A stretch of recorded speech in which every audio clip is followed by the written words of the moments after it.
ஒருத்தர் சர்மஸ்லோகம் அப்படின்னு சொல்லுவா. ஒருத்தர் காலமானா அவளோட அந்த பெருமையெல்லாம் குணாதிசயங்கள்லாம் ஏன் சொல்றது அப்படின்னா வேற ஒண்ணும் இல்லை. அவ போயிட்டாலும் அந்த சரீரம் போயிட்டாலும் அவளோட இந்த குணங்கள்லாம் இருக்கு. இதெல்லாம் நாம அடாப்ட் பண்ணலாம், புரிஞ்சுக்கலாம். புரிஞ்சுன்னு அதோட பெருமையை நாமெல்லாம் கடைபிடிக்கலாம் அப்படிங்கிறதுக்காக தான் அதை சொல்றது, அந்த குணாதிசயங்களை சொல்றது. குறிப்பா காந்தியை பத்தி நாம அவரோட தியாகம், சீலம் முதலான எல்லாத்தையும் நாம கொண்டாடுறோம். அவரோட பக்தியை முக்கியமா கொண்டாடணும். பெரியவா தான் சொல்றா. அதாவது ஒரு பொது வாழ்வில் இருக்கிறவா, குறிப்பா அரசியலில் இருக்கிறவாளுக்கெல்லாம் என்ன இருக்கணும் அப்படின்னு ஒரு பக்தி இருந்ததுனாலே அவளோட சுய வாழ்க்கையில ஒரு நேர்மையா நன்னடத்தையோட இருக்கிறதுக்கு அது ரொம்ப முக்கியமான உதவி பண்ணும். ஏன்னா ஈஸ்வரன் ஒருத்தர் இருக்கார், அதுக்கு பயந்து நாம நடக்கணும். தர்மம் அதர்மம் பாபம் புண்ணியம் அப்படிங்கிறதெல்லாம் இருக்கு அப்படிங்கிற ஒரு பயம் இருந்தாதான் நம்ம வாழ்க்கையில நேர்வழியில போக முடியும் இல்லையா? நமக்கு தோணினதை பண்ணுவோம், நம்ம இஷ்டப்படி இருப்போம். அப்போ நமக்கு அந்த சுயநலத்தினால என்ன ஆயிடும் அப்படின்னு நம்மளோட சௌக்கியம் நம்மளோட நலன் தான் முக்கியமா இருக்கும். வேற எதை பத்தியும் நமக்கு ஒரு லட்சியம் இருக்காது. அதுக்காக தான் பக்தியை ரொம்ப முக்கியமா சொல்லியிருக்கு. அந்த மனுஷன் நேர் வழிபடணும், மனுஷன் மனுஷனா இருக்கணும் அப்படின்னா அவனுக்கு நல்ல குணங்கள்லாம் வரணும்னா அதுக்கு பக்தியை முக்கியமா சொல்றதுக்கு காரணம் அந்த பக்தி இருந்ததுனாலே, அந்த ஒரு பாப புண்ணியம் ஈஸ்வரன் பயம் இருந்ததுனாலே நமக்கு நம்ம வாழ்க்கையில இஷ்டத்துக்கு போகாத ஒரு நேர்வழியில போறாப்புல இருக்கும். அந்த காந்திகிட்ட நாம முக்கியமா எடுத்துக்க வேண்டியது அவரோட எளிமை, அவரோட பக்தி. அந்த எளிமையும் பக்தியும் நாம கடைபிடிக்கணும். அதற்காக தான் அந்த திருப்பி அந்த மறைவு செய்தியிலையும் இதெல்லாம் திருப்பி வலியுறுத்தி பெரியவா சொல்லியிருந்தா.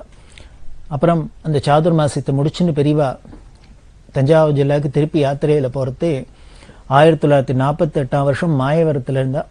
மாயவரத்துல இருக்கிறது தேதியூர் சுப்பிரமணிய சாஸ்திரிகள் அப்படின்னு ஒரு பெரிய மகா பண்டிதர். அவர் பக்கத்துல உபன்யாசத்துக்காக அங்க போயிருந்தார், மாயவரத்துல இருந்தார். அப்படி இருக்கிறதே பெரியவா அங்க இருக்கிறதுனால பெரியவாளை வந்து தரிசனம் பண்ணி 1008 ரூபா காணிக்க சமர்ப்பிச்சார். அதாவது அவர் அந்த உபன்யாசத்துல என்ன வந்ததோ அதை அப்படியே பெரியவாளுக்கு காணிக்கையா கொடுத்தார். அப்படின்னா 1948 வருஷம் 1008 ரூபாங்கிறது ரொம்ப பெரிய காணிக்க சம்பாவனை. அது தேதியூர் சாஸ்திரிகளுக்கு அப்படி தோணி இருக்கு, பெரியவாளை பார்த்தோன்னு இப்படி காணிக்க கொடுக்கணும் அப்படின்னு. அவரை எப்படி எல்லாம் கௌரவிக்கணுமோ பெரியவா கௌரவிச்சு அனுப்பிச்சா. அந்த வருஷம் கொச்சி மகாராஜாக்கு தரிசன கலாநிதி அப்படிங்கிற பட்டத்தை கொடுத்தா.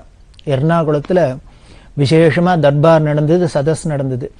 அதுல மடத்திலேருந்து அதுக்குண்டான ரெப்ரசன்டேட்டிவ்ஸ்லாம் அனுப்பிச்சு பிரசாதங்களோடலாம் அதுக்குண்டான தக்க சன்மானங்களோடெல்லாம் அனுப்பிச்சு கொச்சி மகாராஜாவுக்கு தரிசன கலாநிதிங்கிற பட்டத்தை கொடுத்தா. எல்லாருமே ஆஸ்திகர்களா தான் இருந்திருக்கார். நாடாண்ட ராஜாக்களா இருக்கட்டும் யாரா இருந்தாலுமே ஆஸ்திகர்களா இருந்திருக்கிறதுனாலதான் பெரியவா அதெல்லாம் பாராட்டுறா. அப்புறம் 1949 வருஷம் சாதுர் மாசத்துக்காக திருடமருதூருக்கு வந்தா. மத்தியார்ஜுனம் அப்படிங்கிற உயர்ந்த க்ஷேத்திரம் அந்த திருடமருதூர்ல இந்த 1949 1950 வருஷம் 2 வருஷத்து சாதுர்மாசியம் இந்த திருவிடமருதூர்லயே தான் நடந்தது. முன்னமே பார்த்திருக்கோம், பெரியவாளோட மூதாதையர்கள்லாம் தாத்தா காலம் வரைக்கும் இந்த திருவிடமருதூர்ல தான் வாசம் பண்ணி இருந்திருக்கா. இந்த இளையாத்தங்குடி பெரியவா அப்படின்னு சொல்லக்கூடிய காஞ்சி காமகோடி பீடத்துல 65வது பீடாதிபதிகளா இருந்தவர். அவர் அவதாரம் பண்ணினதும் இந்த திருவிடமருதூர்ல தான், மத்தியார்ஜுனத்தில் தான். அவரோட பூர்வாசிரம பேரே மகாலிங்கம் அப்படிங்கிறது தான் பேரு. பெரியவாளோட பரமேஷ்டி குரு. அப்படி இந்த திருடமருதூர் ரொம்ப உயர்ந்த க்ஷேத்திரம். மகாலிங்க சுவாமி, பிருகத் சுந்தர குஷாம்பிகா, பட்டினத்தார் அங்கேயே இருந்தார், பர்தகிரியார் அங்கேயே இருந்தார், ஸ்ரீதர வெங்கடேஷ் ஐயாவள் அப்படியே மகாலிங்கத்தோட ஜோதிஸ்வரூபமா ஐக்கியமாயிட்டார். ஜோதிர் மகாலிங்கம் அப்படின்லாம் சொல்லக்கூடிய ரொம்ப உயர்ந்த க்ஷேத்திரம்.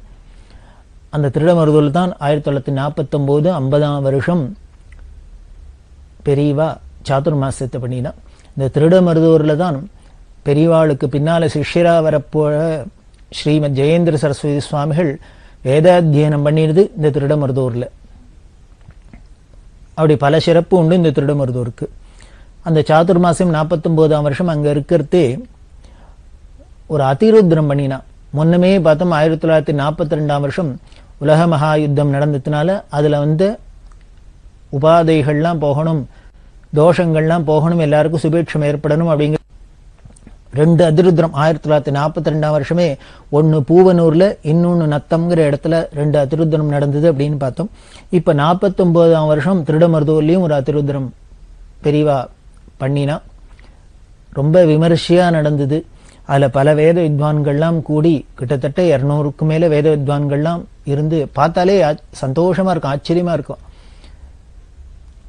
அபூர்வமா இருக்கும். அப்படி அதிருத்ரம் நடந்தது. அதுல இந்த திருடமருதூர்ல போய் இருக்கிறதே, அந்த திருடமருதூர்ல பல பக்தர்கள், அதுல சுந்தராம்பா அப்படின்னு ஒரு பக்த, பரம பக்த பெரியவா பிற்காலத்துல தன்னோட பக்தா எப்பொழுதும் தன்னையே நினைச்சுட்டு இருக்கிறவா அப்படின்னு சொன்ன லிஸ்ட்ல இந்த சுந்தராம்பாளும் ஒருத்தர். பிற்காலத்துல பெரியவா உத்தரப்படி காசியில போய் இருந்து, காசியில அந்த அம்மா காலமானா அப்படின்னு நினைக்கிறேன். ஏன்னா காசியில போனாலே அங்க பிராணனை விட்டாக முக்தி அப்படின்னு சொல்றதுனால, மரணம் காசியில ஏற்பட்டா முக்தி அப்படின்னு சொல்றதுனால இந்த சுந்தராம்பா அங்கதான் இருந்தா.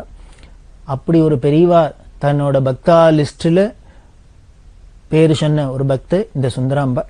பிஜி பால் நீலகண்டையர் அப்படின்னு இருந்தா, அவளோட வீடு, அவளுக்கு வாழலாம் உறவுகாரா, அவளோட உபச்சாரத்துக்காரெல்லாம் அங்க போய் இருந்தா. இந்த சுந்தராம்பாளை பத்தி சொல்லணும் அப்படின்னா, பெரியவா கால வேளையில பிராதஸ்மரணையில தன்னை நினைக்கணும் அப்படின்னு சொல்றதுல ஒரு 10 பேர் சொன்னேன், பெரியவா சொன்ன லிஸ்ட். அதுல இவாள்லாம் ஒத்தர் அப்படின்னாக்க எவ்வளவு பக்தி இருந்திருக்கணும், எவ்வளவு ஸ்ரத்த இருந்திருக்கணும், எப்படி உபாசிச்சிருக்கணும் பெரியவாளை. வயசான அம்மா பெரியவாளை ஒரு நாளைக்கு வீட்டுக்கு கூப்பிட்டா, அப்பப்போ வீட்டுக்கு கூப்பிட்றா, வீட்டுக்கு வரா. வந்திருக்கிறது பெரியவா பாதத்துல ஸ்வர்ணத்தால பாத பூஜை பண்ணினாலாம் அந்த அம்மா. ஸ்வர்ணத்தை எப்படி வச்சுட்டுன்னா வெங்கலப்பானையில வச்சுண்டு, வெங்கலப்பானை முழுக்களும் ஸ்வர்ணம். அந்த காலத்துல பவுன் காசெல்லாம் எப்படி வச்சுப்பான்னா, இந்த காலம் மாதிரி பேங்கா சேஃப்டியா லாக்கரா அது மாதிரிலாம் கிடையாதே. அவ வீட்டுக்குள்ளேயே தானே அங்கங்க வச்சுருப்பா. அதுல இந்த அம்மா வெங்கலப்பானையில பவுனை வச்சுட்டு பெரியவாளுக்கு பாத பூஜை பண்ணிடலாம். அப்படிலாம் இந்த அம்மாவை பத்தி சொல்ற வழக்கம். இந்த சாதுர்மாசியத்துல பாஷ்ய பாடம் நடக்கும், பிரம்மசூத்திர பாஷ்ய பாடம்லாம் நடக்கும். அதை விசாரம், வேதாந்த விசாரம் பண்ணும். இந்த 2 மாசமும் சன்னியாசியில் உட்காந்து சும்மா உட்கார்ந்து இருக்க முடியாதே, என்ன பண்றது, அவளுக்கு ஏதான உபயோகமா தெரியணுமே, காரியம் நடக்கணுமே. அதனால பாஷ்ய பாடங்கள் நடக்கிறது அப்படின்னு ஒரு சம்பிரதாயம். இந்த பாஷ்ய பாடம் நடந்ததுக்கு பொதுவா நமது சம்பிரதாயத்துல இந்த அதிகாரி பேதங்கள்லாம் உண்டு. இவாவா தான் இன்னென்ன காரியங்களை பண்ணலாம், இவாவா இந்த காரியங்களை பண்ணக்கூடாது அப்படிங்கலாம் அதிகாரி பேதம் உண்டு. இது எதுக்கு அப்படின்னா, ஒத்தருக்குத்தர் பரஸ்பரம் ஒரு விரோதம் போட்டா போட்டி பொறாம பொச்சரிப்பு பெரிய, அதனால கஷ்டங்கள் வராத இருக்கணும் அப்படிங்கிறதுக்காக இன்னென்னார் இந்த காரியம் தான் பண்ணலாம், இன்னென்னார் இது பண்ணக்கூடாது அப்படின்னு ஒரு நியமிச்சுட்டாக்க ஒத்தருக்கொத்தர் இன்டர்ஃபியரன்ஸ் இல்லாத, ஒரு கன்ஃபியூஷன் இல்லாத, போட்டி பொறாமை இல்லாத அமைதியா காரியம் நடக்கும், எல்லாரும் சௌரியமா இருக்கலாம். அதுக்காக தான் இந்த அதிகாரி பேதம் வச்சுது. அதை நாம சரியா புரிஞ்சுக்காதனாலதான் என்ன ஆயிடுத்து, இந்த அதிகாரி பேதங்கள்லாம் இருக்கக்கூடாது அப்படின்னு சொல்றதுனால எல்லாருக்கும் எல்லாம் அப்படின்னா, எல்லாரும் யாரு வேணா எதை வேணா அடையலாம் அப்படின்னாக்க ஒத்தராலையும் ஒன்னையும் அடைய முடியாது போய்டுறது. அதுல ஏதோ ஊரு 2 பட்டுதா, ஊரு 2 பட்டா கூத்தாடிக்கு கொண்டாட்டம் அப்படிங்கிறப்பல யாரோ ஒத்த 2 பேர் அதுல பெரிய பலன் அடைகிறாளே வழிய, பொதுவா பார்த்தா ஜனங்களுக்கு கஷ்டம்தான் மிஞ்சி இருக்கு. அதுக்காக தான் அதிகாரி பேதம் வச்சிருக்கு. அதை நாம சரியா புரிஞ்சுக்கணும். என்னென்ன பண்ணக்கூடாது. வீட்டிலேயே இருக்கோம் அப்படின்னா, அம்மா அண்ணா சமையல் பண்றா, அப்பா அண்ணா வெளியில போய் சம்பாதிச்சுன்னு வர, வேலைக்கார அண்ணா காரியங்களை மற்ற காரியங்களை பண்றா அப்படின்லாம் இருந்தா ஒரு அழகா இருக்கு.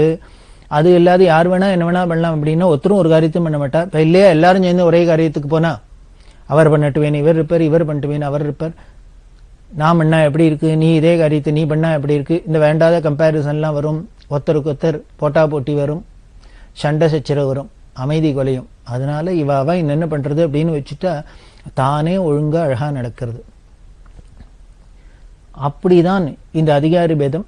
அதுல எதுக்கு இவ்வளவுதானே சொல்ல வரேன் அப்படின்னா, இப்போ இந்த நிகழ்ச்சியில இந்த பாஷ்ய பாடம் நடந்துட்டு இருக்கு. அப்போ இந்த சுந்தராம்பாங்கிற அம்மா மொள்ள ஒருத்தர் 2 பேர் பிடிச்சுன்னு வர, வயசான அம்மா வரா, பெரியவா கிட்டக்கு வரணும், தரிசனம் பண்ணும் அப்படின்ட்டு.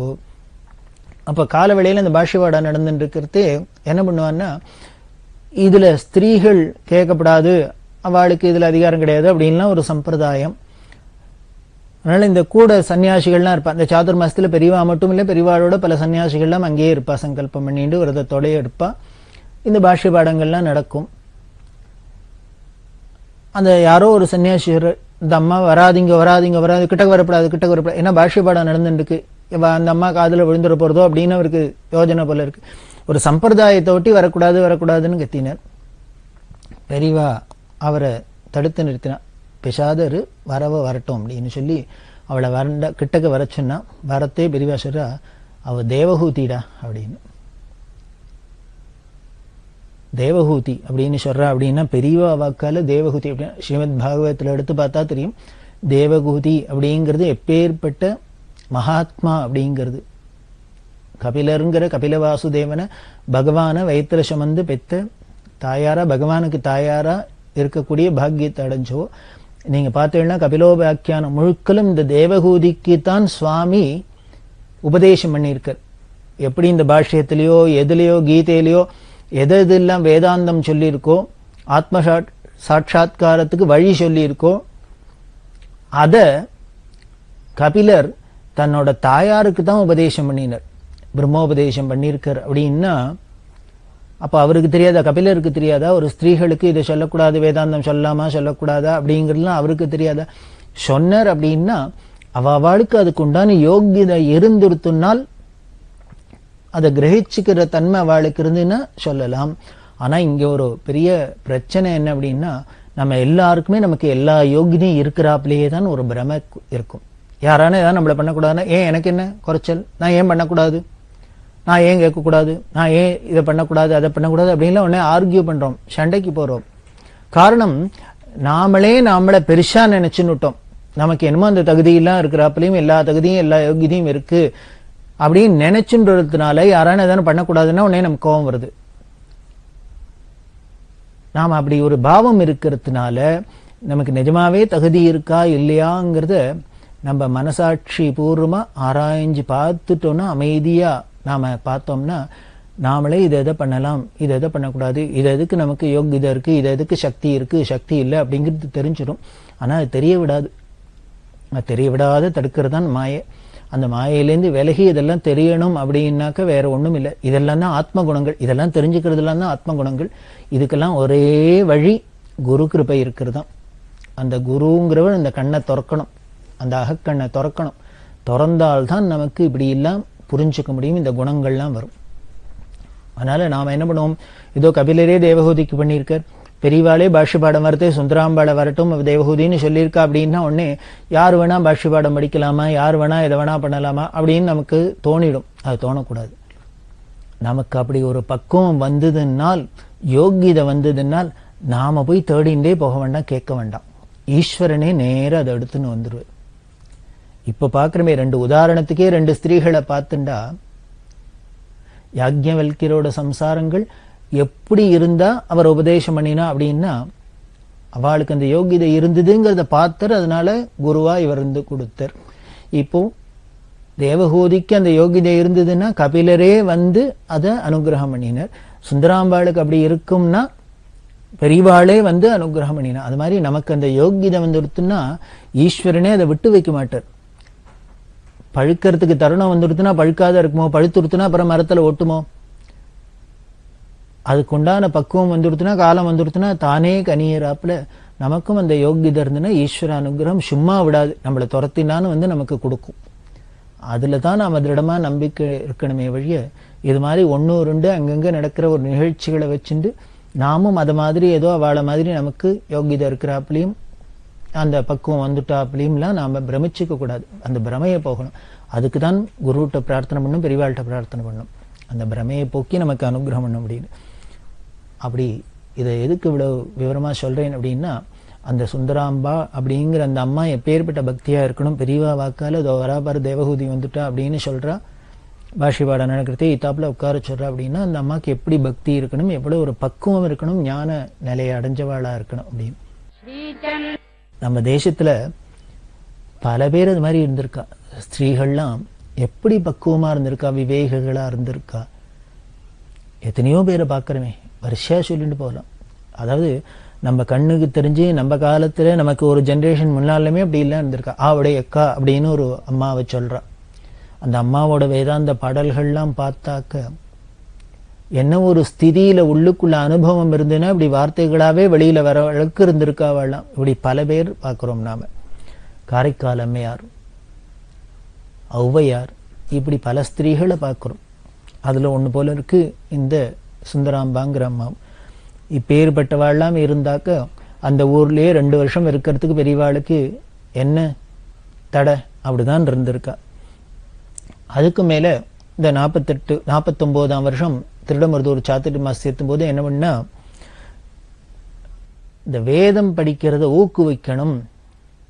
ஏன்னா அந்த காலகட்டங்கள்ல வேதம் படிக்கிறது அப்படி பரம்பரையா, வேத பரம்பரையா தலைமுறையா வேதம் படிச்சு ஆகங்களை பண்ணி அனுஷ்டானம் பண்ணி அப்படி எல்லாம் அந்த பரம்பரை கூட என்ன ஆயிடுத்துன்னா, அந்த சூழ்நிலையில அந்த காலகட்டத்துல இனிமே வேதம் படிச்சா நமக்கு பொழப்புக்கு ஒண்ணும் இல்லை, சாப்பாட்டுக்கு ஒண்ணும் இல்லை, ஜீவனத்துக்கு ஒண்ணும் பண்ண முடியாது அப்படிங்கிற ஒரு ஸ்திதியும் வந்து பினான்சியலி அவ ரொம்ப வீக்கா போய் சமுதாயத்திலும் சொசைட்டிலும் ஒரு மரியாதை இல்லாத, மட்டு மரியாதை இல்லாத, அவளை ஏதோ ஹேளனமாலாம் நினைக்கிற ஸ்திதியெல்லாம் வந்து நாஸ்திகங்கள்லாம் பரவி இன்னும் அரசியல் சூழ்நிலையெல்லாம் வேற விதமா மாறி இப்படி எல்லாமே சூழ்நிலை முழுக்கலும் இந்த வேதம் படிக்கிறத ஒரு ஊக்குவிக்கிறாப்புல இல்லை, டிஸ்கரேஜ் பண்றாப்புல, இன்னும் வேண்டான்னு அதை விட்டு விலகி போறாப்புல தான் காலகட்டம் அப்படி போயிருந்தது. அந்த ஒரு சமயத்துல இதை எதிர்நீச்சல் போட்டு அதை காப்பாத்தி இன்னைக்கு வேதம் படிச்சவாள்லாம் இருக்கா, கௌரவமா இருக்கா, சௌக்கியமா இருக்கா, அவ லைஃப்ல நல்லா கம்ஃபர்டபுளா இருக்கா. அப்படின்னா அதுக்கெல்லாம் காரணம் இந்த பிரபுவான மகானான காஞ்சி பெரியவா பண்ணினதுதான் அப்படிங்கிறது சர்வ நிச்சயமா எங்க வேணா நாம சத்தியம் பண்ணி சொல்லலாம். அவளோட கடினமான அந்த தாபம் முயற்சியினால்தான் நடந்தது. அப்படித்தான் இந்த வேதத்தை படிக்கிறத ஊக்குவிக்கணும், அந்த வேதம் படிச்சவாளுக்கு ஒரு உற்சாகம் வரணும் அப்படிங்கறதெல்லாம் மனசுல வச்சுன்னு பெரியவா பல திட்டங்கள் போட்டு பல காரியங்கள் பண்ணியிருக்கா. அதுல இந்த 49ஆம் வருஷம் என்ன பண்ணா, கல்வைத்த வாரம் அப்படின்னு ஒரு சிஸ்டத்தை சொன்னா. இந்த கல்வைத்த வாரம் அப்படின்னு ஒரு பரீட்சை, ரொம்ப டஃப்பான பரீட்சை, கடினமான பரீட்சை. இத யஜுர்வேதத்துல, கிருஷ்ண யஜுர்வேதம் அப்படின்னு சொல்லக்கூடிய கிருஷ்ண யஜுர்வேதத்துல பெரியவா முதல்ல வச்சா. இந்த கல்வைத்த வார பரீட்சைன்னா என்ன அப்படின்னா, யாரு வேணா அந்த வேதம் படிச்சவா அதுக்கு பதப்பாடம் வரைக்கும் ஆயிருக்கணும். கிரமபாடி கணபாடி யாரா இருந்தாலும் சரி அவ வந்திருக்கணும். யார் வேணா பார்ட்டிசிபேட் பண்ணிக்கலாம். அதுக்கு ஜட்ஜா நல்ல வித்வான்களா 3-4 பேர் இருப்பா. அவ என்ன பண்ணுவா, இப்ப எஜுர்வேதத்துல இத்தனை காண்டம் இருக்கு அப்படின்னா, 7 காண்டம் இருக்கு அப்படின்னா அதுல எத்தனை பிரச்சனைகள் இருக்கோ அவ சோழி போட்டு பார்ப்பா. சோழி போட்டு பார்த்து ஏதான ஒரு 4 அப்படின்னு நம்பர் வந்ததுன்னா 4வது பிரச்சனத்துல அந்த 4வது காண்டத்துல அதுல எத்தனை பிரச்சனம் இருக்கோ அதுல அத்தனை பிரச்சனத்துக்கு ஒன்னே சோழி போட்டு பார்க்க. அதுல என்ன நம்பர் வருதோ அத்தனாவது பிரச்சனம், அதுல அப்புறம் எத்தனாவது பஞ்சாதியிலேருந்து அப்படின்னு வரணும் அப்படின்னா அதுக்கு நம்பரை போட்டு பார்க்கறது. இப்படி போட்டு பார்த்து, அதாவது ஷீட்டு குலுக்கிறாப்புல, லாட்டரி ஷீட்லாம் குலுக்கிறாப்புல குலுக்கினா என்னென்ன நம்பர் வருதோ அது இத்தனாவது காண்டம், இத்தனாவது பிரச்சனம், இத்தனாவது பஞ்சாதியிலேருந்து அப்படின்னு வரும். அது வந்தோடனே எய்தாப்புல யாரெல்லாம் பார்ட்டிசிபேட் பண்றாளோ அவள்கிட்ட இதை சொல்லுவா. இத்தனாவது காண்டத்துல, இத்தனாவது பிரச்சனத்துல, இத்தனாவது பஞ்சாதி அப்படின்னு சொன்னாக்க அது ஆரம்பிச்சு, அது ஆரம்பம் அதுலேருந்து ஆரம்பிச்சு 250 பதம் சொல்லணும். அதுதான் சொன்னேன், முதல்ல பூர்ணமா அந்த சமயத்தையே ஷாக்கே மூலத்தை படிக்கிறது, அதுக்கப்புறம் மூலத்தையே பதம் பதமா பிரிச்சு படிக்கிறது. அடுத்து இந்த விகிருதி பாடத்துல முதல் பதப்பாடம் தான். அந்த பதப்பாடம் படிச்சவாளுக்கு தான் இது பதம் பதமா பிரிச்சு சொல்ல முடியும். இந்த பஞ்சாதியிலேருந்து 250 பதம் சொல்லணும். 250 பதம் சொல்லினா தப்பு இல்லாத, தங்கு தடை இல்லாத சொல்லணும். அதுல வேடிக்கை என்னன்னா, 251 சொன்னாலும் தப்பு, ஃபெயில். 249 சொல்லி நிறுத்தினாலும் ஃபெயில். 250 பதம் அப்படின்னால் ஆரம்பிச்சதுலேருந்து 250 பதம்னா கரெக்டா 250 பதம் இருக்கணும். ஒன்னு குறைஞ்சாலும் தப்பு, கூடினாலும் தப்பு. அப்படின்னா எவ்வளவு கடினமா இருக்கும். ஏன்னா நம்ம சொல்லிண்டே வரத்தையே அது சில சமயம் ஒன்னு கூடிடலாம், குறைஞ்சுடலாம். இப்படி பதமா சொல்லிட்டு வரத்தையே அடுத்தது என்னங்கிறது மறந்து போனாலும் போயிடும். இப்படி பல கஷ்டங்கள்லாம் இதுல இருக்கு. இது எதுக்கான்னா இப்படி மறக்கப்படாது, கரதல பாடமா இருக்கணும். அந்த வேதம்ங்கிறது. அதுக்காக தான் பெரியவா என்னம்னா இந்த கல்வைத்த வாரம்ங்கிற பரீட்சை வச்சா. ரொம்ப அழகா இருக்கும். அதை போய் பார்த்தாலே த்ரில்லா இருக்கும். இப்பவும் பல இடங்கள்ல நடந்துன்னு இருக்கு. அதை முதல்ல இப்படி பண்ணினா அப்படின்னா திருடமருதூர்ல தான் பெரியவா பண்ணினா. இதுல கூட குறையாத சொல்லணும் அப்படின்லாம் சொல்றதுனால முதல் நாளைக்கு 3 பேர் பாஸ் பண்ணினா.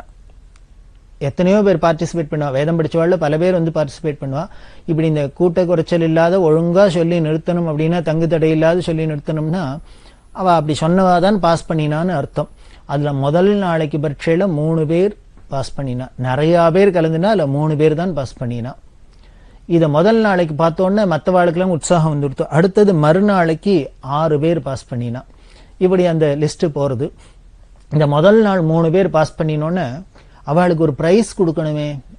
என்ன கொடுக்கலாம் அப்படின்னா என்ன பண்ணினா பெரியவா ஸ்வர்ணம் கொடுக்கணும் அப்படின்னு. இருக்கிறதுலே உயர்ந்த சன்மானம் வேத வித்துக்களுக்கு பவுன் அப்படின்னால ஸ்வர்ணம் சம்பாவனை பண்ணும் அப்படின்ட்டு அந்த 3 பேருக்கும் 3.5 பவுன் 3.5 பவுன் அப்படின்னு கொடுத்தா. அதாவது 3.5 பவுன் அப்படின்னா இன்றைய கால கணக்குல பார்த்தா 25 கிராம். 3 பேருக்கு 25 75 கிராம் சம்பாவனை பண்ணினா. மறுநாளைக்கு 6 பேர் பாஸ் பண்ணானும். உடனே பெரியவாளுக்கு என்ன பண்ணா அவ உற்சாகமா வந்து எல்லாரும் சேர்றா. முதல் நாளைக்கு 20-30 பேர் வந்து கலந்துண்டா. அதுல 3 பேர் பாஸ் பண்ணான்னா அடுத்த நாளைக்கு உடனே 50-60 பேர் வந்து கலந்துக்கிறா. அதுல 6 பேர் பாஸ் பண்றா. அப்படின்னா நாளுக்கு நாள் பார்ட்டிசிபேட் பண்றவாளும் ஜாஸ்தியாரா, அதுல வின் பண்றவாளும் ஜாஸ்தியாரா. அதனால இதுக்கு இன்னும் கொஞ்சம் என்ன என்கரேஜ் பண்ணும் அப்படிங்கிறதுனால மறுநாளைக்கு என்ன பண்ணா கல்வைத்த வாரம் அப்படின்னு வச்சுக்கிறதுனால கல்லழைச்ச மோதிரம் பிரசன்ட் பண்ணணும். நல்ல நவரத்னம் மாணிக்கங்கள்லாம் இழைச்ச மோதிரம் பிரைஸ் கொடுக்கணும் அப்படின்னு எத்தனை பேர் பாஸ் பண்றாலோ அத்தனை பேருக்கு கொடுக்கணும் அப்படின்ட்டு அதை பெரியவா ஆசைப்பட மோதிரம் வேணும் அப்படின்னா நாளைக்கு கார்த்தால மோதிரம் வேணும் அப்படின்னு சொன்னாக்க என்ன பண்றது? உடனே என்ன பண்ணா கூட இந்த பக்தாள்லாம் பார்த்தவாள்லாம் அவ கையில போட்டுன மோதிரத்தெல்லாம் கழட்டி போட ஆரம்பிச்சுட்டா. முன்னமே சொன்னேன் பெரியவாளுக்கு காமாட்சி கோயில்ல தங்க விமானம் வேணும் அப்படின்னா அவ உடனே நகையெல்லாம் கழட்டி கொடுத்தா அப்படின்னு. அது மாதிரி இங்க எல்லாரும் மோதிரத்தை கழட்டி போயிட்டா. கிட்டத்தட்ட 25 மோதிரம் வந்து சேர்ந்து கொடுத்து. உட்கார்ந்து இந்த இடத்துல அனௌன்ஸ் பண்ணினோன்னா 25 மோதிரம் வந்து விழுந்துருத்து. ஆனா பெரியவா என்ன பண்ணா எத்தனை பேர் பாஸ் பண்ணியிருக்காளோ அந்த 6 பேருக்கு மட்டும் 6 மோதிரத்தை எடுத்துட்டு மீதி எல்லாத்தையும் 19 மோதிரத்தையும் அவள்கிட்டயே திருப்பி கொடுத்துட்டா. அதுதான் பெரியவாளோட நேர்மைங்கிறது. சரி வந்திருக்கு மீதி என்னைக்கானு வச்சுக்கலாம் அப்படின்னு வச்சுக்க மாட்டா. அப்பப்போ வருதா அப்பப்போ செலவழிக்கணும். அப்படி ஒரு பட்டகட்டையா ஞானியா இருந்தா. அந்த 6 பேருக்கு யாரோ பாக்கியசாலிகள், யாரோட 6 மோதிரம் போச்சு அவள்லாம் பரம பாக்கியசாலிகள். மீதி எல்லாருக்கும் சந்தோஷம். அதாவது மேற்கொண்டு உற்சாகம் வரும். நம்ம கொண்டு போனோம், நம்மளோட மோதிரம் இந்த காணிக்கையா போனோம், நம்மளோட மோதிரம் காணிக்கையா போனோம். இப்படி இந்த கல்வைச்ச வாரத்துக்கு மோதிரம் பிரைஸ் எல்லாம் கொடுத்தா. அப்படி இருக்கிறதே கரபாத்ரி சுவாமிஜி அப்படின்னு ஒரு மகான் வடதேசத்திலேருந்து அவர் வந்து பெரியவாளை தரிசனம் பண்ணிட்டார். அதாவது அப்போ அரசாங்கத்துல ஹிந்து கோடு அப்படின்னு ஒண்ணு கொண்டு வரத்துக்கு ஏற்பாடாயிருந்தது. அதுல உள்ள சாதக பாதங்களை வச்சு அதுக்காக ஆதரவு திரட்டுறதுக்காக, அதை எதிர்க்கிறதுக்கு ஆதரவு திரட்டுறதுக்காக இந்த கரபாத்ரி சுவாமிஜி வந்து பெரியவாளை தரிசனம் பண்ணிட்டார். இப்படி பல பேர் வந்து பல காரணங்களுக்காக தரிசனம் பண்றதே பெரியவாளோட யாத்திரை தொடர்றது.